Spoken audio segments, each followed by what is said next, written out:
नमस्कार, यहाँलाई हाम्रो फुड च्यानलमा स्वागत छ। हामीमध्ये धेरैजना यस्तो हुन्छौँ कि आफ्नो परिवारसँग, आफ्नो साथीभाइहरूसँग नयाँ खानाहरू, धेरै नयाँ परिकारहरू खाने इच्छा गर्दछौँ। तर हामीमध्ये कतिजना अब आफ्नो घरबारीमा बनाउन जान्न, हामी रेस्टुरेन्ट बाहिर गएर हामी धेरै पैसा खर्च गरेर खाइराखेका हुन्छौँ। हामी तपाईँहरूलाई आफ्नो घरमा, आफ्नो परिवारमा, आफ्नो घरमा बनाउन सक्ने एकदम सजिलो क्विक रेसिपीहरू हामी तपाईँहरू माझ ल्याउनको लागि हामीले यो नयाँ एउटा फुड च्यानलहरू सुरु गरेका छौँ। हामी आशा गर्छौँ तपाईँहरूले हाम्रो यो फुड च्यानललाई माया गर्नुहुनेछ, मन पराइदिनु हुनेछ। सो आज हामी तपाईँहरूलाई घरमै बनाउन सकिने, अब धेरैले मन पराउनुहुने एकदम सजिलो छोइला, नेवारी छोइला हामी तपाईँहरूलाई बनाएर देखाउनेछौँ, जो चाहिँ हामी आफ्नो घरमा, आफ्नो परिवारमा, हामी घरमै भएका मसलाहरू, आफ्नै घरमा भएका सामानहरूबाट एकदम सजिलोसँग बनाउन सक्छौँ। सो आज हामी तपाईँलाई मनु छोइला बनाएर देखाउनेछौँ।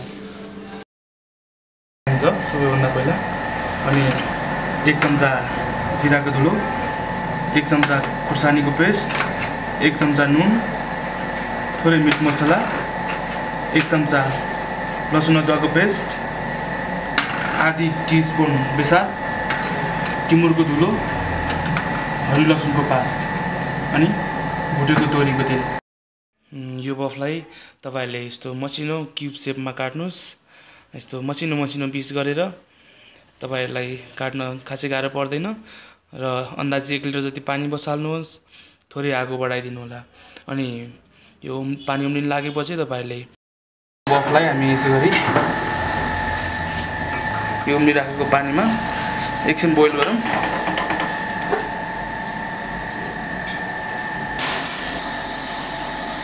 अब यो पाकिसकेको छ। अब यसलाई पानी तारेर हामी छोइला मोल्छौँ।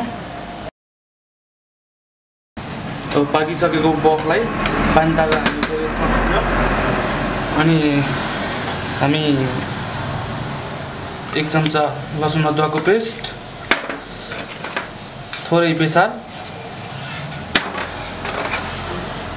थोरै मिट मसला,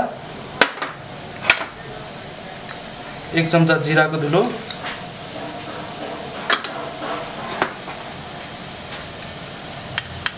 नुन स्वाद अनुसार, थोरै टिमुरको धुलो हालेर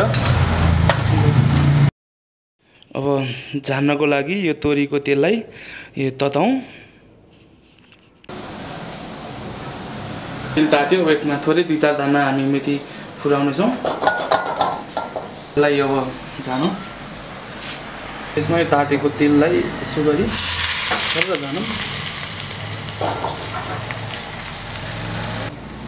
यसमा थोरै यो पाकी बसेको खुर्सानीको पेस्ट अनि हरियो लसुनको पत्ता हालेर हामी मोलौँ।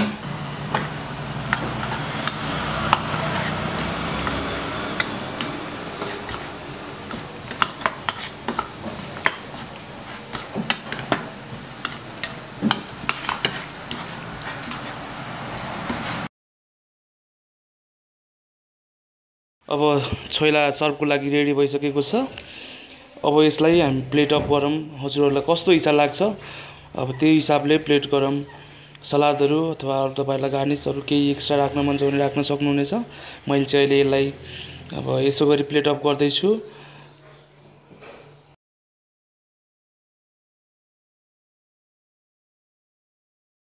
तपाईहरुलाई हाम्रो रेसिपी कस्तो लाग्यो कृपया गरिकन हामीलाई अब यदि मन पर्यो भने हाम्रो च्यानललाई लाइक सब्स्क्राइब गरिदिनुहोस्, किनभने तपाईहरुको मायाले फेरि हामी अर्को भिडियो बनाउन सक्छौँ। यसैले तपाईहरुलाई सजिलो भिडियोहरू, सजिलो खानाको रेसिपीहरू दिन सक्छौँ। तपाईहरुले हामीलाई प्लिज लाइक र सब्स्क्राइब गरेर